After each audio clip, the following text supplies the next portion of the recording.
son personas y que tienen también inquietudes, problemas y demás. Así que un espacio muy pero muy productivo. Seguimos. Corriste y encendiste la radio. Ya estás escuchando Factor Raíz. Hasta las 10 por la de 93.1.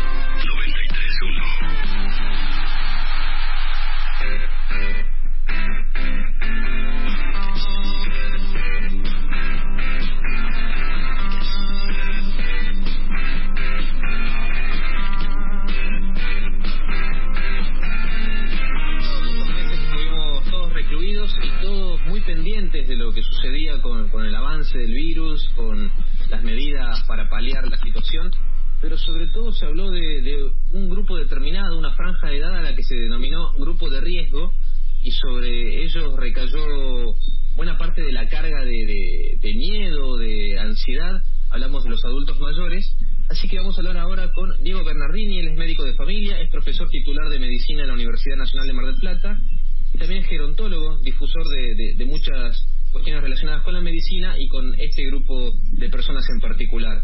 Nos atiende, si no me equivoco, desde Finlandia. Diego, ¿estás ahí? Sí, ¿qué tal Gustavo? ¿Qué tal Juan? Un gusto, hoy me toca estar de este lado, así es. Muy buen día. ¿Cómo va todo por ahí, Diego? ¿Qué tal la cuarentena o lo que sea que haya en Finlandia? Mira, Finlandia hoy está en un momento digamos ya de salida del confinamiento, pero al mismo tiempo muy atento a lo que está pasando en otros países de Europa. Ya se está hablando de que probablemente en las próximas semanas se imponga el uso del cubrebocas en transporte público y en otros ambientes. No nos olvidemos que Finlandia tuvo unas medidas muy apropiadas. Fue parte de esos 7 países que se consideraron en el mundo y que estuvieron liderados por mujeres en cuanto a la mejor o la respuesta más apropiada que hubo a esta contingencia. Y para que te des una idea, al día de hoy la cifra oficial de fallecidos aquí en este país, que es de algo más de 5,5 millones de habitantes, es de 360 aproximadamente, y los contagios diarios aquí en este país están en aproximadamente entre 15-20 casos diarios. Claro. Hace un par de meses hablábamos en Factor Running con Héctor Grunewald, un corredor del interior de la provincia de Buenos Aires, de 75 años, y en ese momento, cuando le preguntamos cómo se sentía con toda esta situación, nos dijo que estaba podrido, que estaba harto de sentirse una amenaza de ir a algún lugar a comprar algo y que lo vieran como un irresponsable, o que lo vieran como que él era capaz de contagiar a los demás, cuando en realidad la situación es la inversa. No sé qué devoluciones tuviste vos de parte de adultos mayores en todo este tiempo, cómo se sienten. Mira, completamente de acuerdo. Si hay alguien que sabe cuidarse hoy en día son las personas mayores. Y uno de los reclamos, y esto surgió de un estudio que se hizo en el gobierno de la ciudad de Buenos Aires, fue que las personas mayores están siendo sindicadas como los responsables, cuando en realidad son las víctimas. Y por otro lado, si nos atenemos a lo que hoy está sucediendo, como te decía, en países como España, como Alemania, como Inglaterra, que están viviendo de alguna manera los nuevos rebrotes, y que en el caso de España ya se habla de la segunda ola, están provocados por personas más jóvenes que se siguen de alguna manera comportando de manera irresponsable. Hay un mensaje que es bastante inconsistente, ¿no? Que es, por un lado, las familias que dicen extrañar a sus mayores, a sus abuelos y abuelas, pero al mismo tiempo son ellos los que de noche o en otros momentos se juntan haciendo reuniones sociales que son los focos de nuevos contagios, ¿no? Pero sí, estoy totalmente de acuerdo con lo que decía el señor Grunenthal, y la realidad es que si hay alguien que sabe en nuestra sociedad cómo comportarse socialmente con una responsabilidad, son las personas mayores. ¿Cómo se hace para equilibrar esto? Porque al ser los del grupo de riesgo, en muchos lugares se toman medidas apuntadas directamente a ellos. En la ciudad de Buenos Aires, en un momento, tenían que llamar sí o sí a un número telefónico para poder salir de la calle los mayores de 70 años. En algunos países se habla de hacer una cuarentena solamente para gente de esa edad y que los más jóvenes sigan saliendo. Por un lado se los quiere cuidar, pero por otro también se ataca directamente las libertades de este grupo específico. Sí, completamente. El confinamiento de alguna manera tiene utilidad para determinadas cuestiones que hoy perfectamente sabemos. Eso significa mejorar la vigilancia epidemiológica, y esto implica el número de testeos, que en nuestro país sigue siendo muy bajo, el más bajo junto con México, para optimizar, por ejemplo, una comunicación responsable, que tiene que ver con esto que hablábamos, de no infantilizar, no responsabilizar a las personas mayores. Hoy sabemos que esta situación que estamos viviendo va a ser larga. Esto se sabe que va a ser largo, pero va a ser largo no porque lo diga un ministro así y largue la frase y no explique por qué, porque eso también forma parte de una comunicación irresponsable. Hay que decir que esto va a ser largo y que vamos a tener que aprender a convivir con este nuevo virus, primero porque estamos lejos de la vacuna. Y acá también tiene que ver la comunicación. Una cuestión es los 3 o 4 proyectos, protocolos alrededor del mundo que están ya en fase 3, o sea, en las últimas fases para obtener la vacuna. Y otra va a ser la etapa que viene después, que es la de fabricación y distribución, cuando hemos visto que el mercado mundial se está manejando al mejor postor. Y en esa posición Argentina me parece que está un poquito desaventajada, ¿no? Y por otro lado, hay un tema que tiene que ver con el hecho de que el confinamiento, que como dije antes, tiene determinadas ventajas, también tiene consecuencias, que la estamos viviendo todos, que es el tema de los trastornos de la salud mental, el trastorno del aumento del empobrecimiento social, la desestructuración de un tejido social desde el punto de vista de la solidaridad. Bueno, esas son consecuencias, son las otras olas de la pandemia que de alguna manera va a haber que aplanar y que hay que considerar, y yo sinceramente no veo que esto se esté considerando no solo en nuestro país, en muchos otros países, pero no olvidemos que hoy Argentina se convirtió en un actor periférico a nivel global. No tiene la riqueza de Estados Unidos, no tiene la contención de una Unión Europea, no tiene la tecnología de los países asiáticos. Entonces, me parece que tenemos que empezar a pensar cómo hacerles entender, no solo a la sociedad, sino particularmente a las personas mayores, que esto va a durar, que hay que aprender a convivir, pero que también que es importante que un distanciamiento físico no significa un distanciamiento social y que podamos al mismo tiempo permitir, con ciertas precauciones, que esas personas vean a sus familiares, salgan a tomar aire, puedan ser recibidas en un café con ciertas normas de higiene y seguridad, porque eso tiene que ver con la calidad de vida. No los va a matar el virus, pero los está matando la tristeza, la soledad, el abandono y la falta de una empatía desde todos los niveles de gobierno. Diego, hay una situación que siempre es complicada en todas las familias, que es que cuando la persona llega a una determinada edad, de acuerdo a las capacidades que todavía conserve, hay como un paso de la toma de control de la vida de esa persona. No sé, tu abuela se empezó a caer muchas veces, entonces no, ya está, la abuela no puede vivir sola, por ejemplo, tiene que venir a casa, o tiene que tener una persona, cosas de ese estilo. Esa discusión que siempre está y que siempre tiene algo de conflictiva, ¿se está acelerando con esta realidad actual? Sí, es cierto. Esto se ha visto, mira, hay registros que muestran cómo, cuando uno habla de violencia doméstica, de abuso y maltrato doméstico, generalmente siempre reparan una cuestión de género, pero esto lo estamos viendo que también ha sido afectado desde el punto de vista de las personas mayores. Ha habido un aumento hasta del 40% de lo que significa abuso y maltrato de la persona mayor, y en esto va cuestiones como las que vos decís, que significa vulnerar ciertos derechos, particularmente el derecho de la propia decisión, ¿no? Vos fíjate algo, muy diferente es cuidar a la persona, acompañar, y otra cosa es decidir por ella. Y esto es algo que efectivamente, como vos decís, está ocurriendo con una diferencia. En el caso de las mujeres, algunas de ellas, primero que tienen, es un tema que está altamente sensibilizado en la sociedad.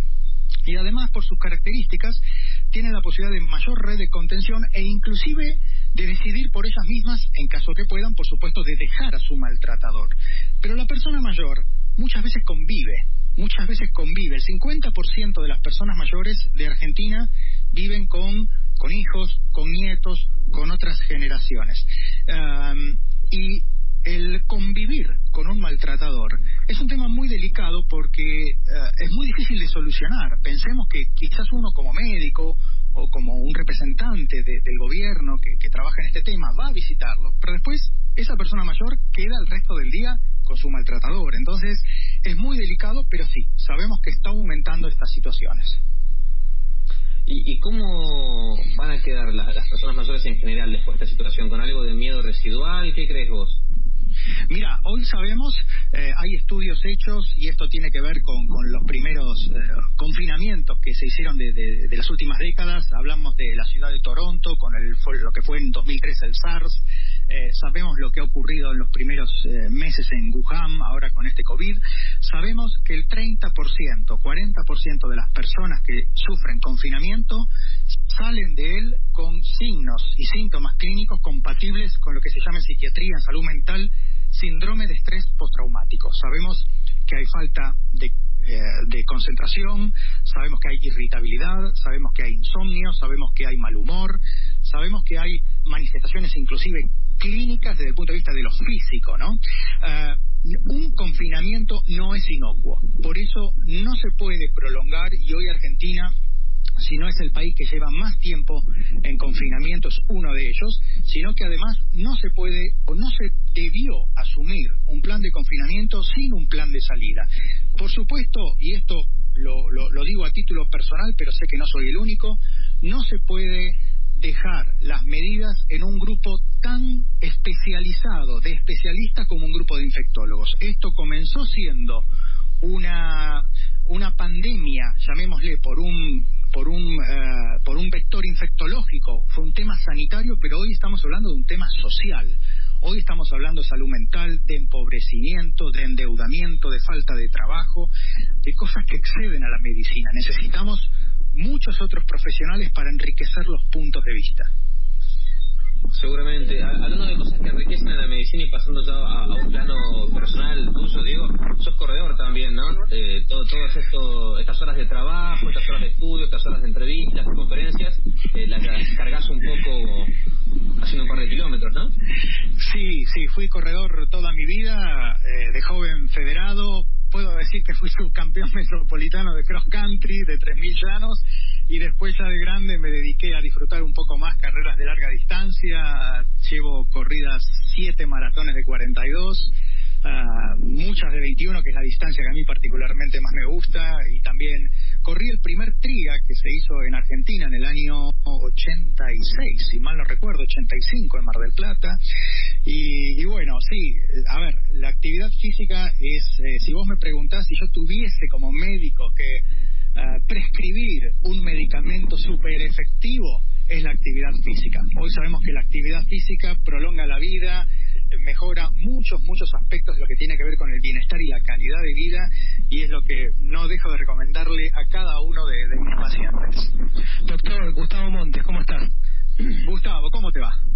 Bien, un placer, como siempre, escucharte, atentamente siguiendo la nota.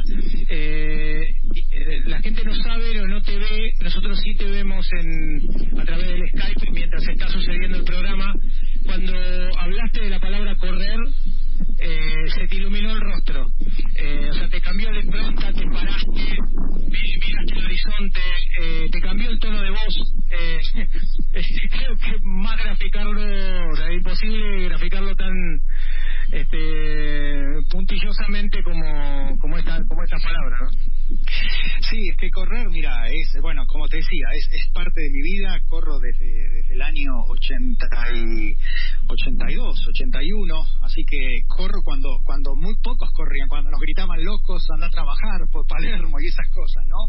Hoy ya se convirtió en un fenómeno de masas, y bueno, es muy lindo por un lado haber visto todo ese desarrollo, todo ese crecimiento que hubo, y después también poder vivir en carne propia lo que ha ocurrido, ¿no? En relación a cómo cambia el cuerpo y cómo esa actividad, que para mí es correr, se puede convertir en toda persona en una fuente de placer. Yo sé que no podría correr a 3 minutos 30 como corría hace 25 años atrás, pero correr a 4 minutos y medio, a 5 minutos, me permite seguir transpirando, terminar cansado, descansar bien esa noche, que me duelan los músculos de la pierna.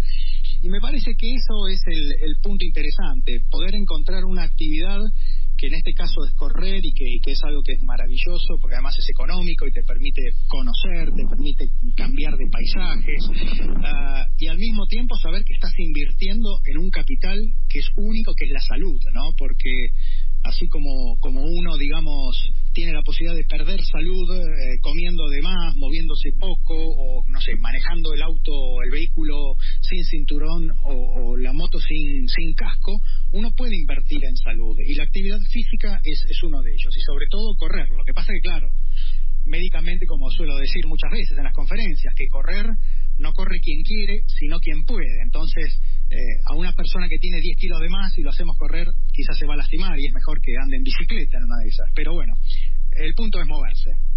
Doctor, ¿cuál es el mejor registro en 3.000 metros? ¿Te acordás de algún registro tuyo en pista? Creo que estaba en 9 minutos 10, 9 minutos 15, que corrí solo una vez en pista, ahí en el CENARD, que en ese momento se llamaba el Sedena, el Centro Deportivo Nacional. Exactamente. Creo que fue esa carrera que salí segundo con 9:10, 9:15, si mal no recuerdo. Bueno, tiempos, humildemente dijiste 3:30, pero en realidad es el ritmo de 3:05 el 1000, con lo cual fue más bajito.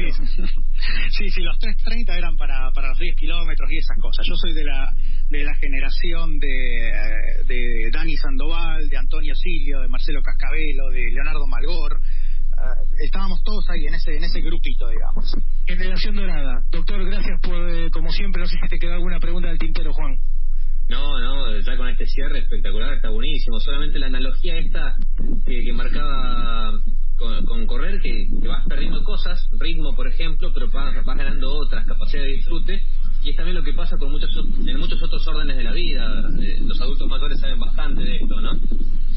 Totalmente. Yo creo que el punto es hacer lo que nos gusta hasta el último día de nuestras vidas. Por eso sí, el último día de mi vida voy a correr, no importa que sea 8 minutos el 1000, lo importante es que corra y que después diga chao, hasta la próxima. Gran abrazo, doctor, gracias por tu tiempo, un placer haber compartido con vos esta charla. Un gusto enorme, cuídense mucho y ojalá nos veamos pronto ya después de que pase esta contingencia. Un abrazo fuerte. Así será. Juan, hablábamos con el doctor Diego Bernardini, él es el médico gerontólogo. ¿Estamos?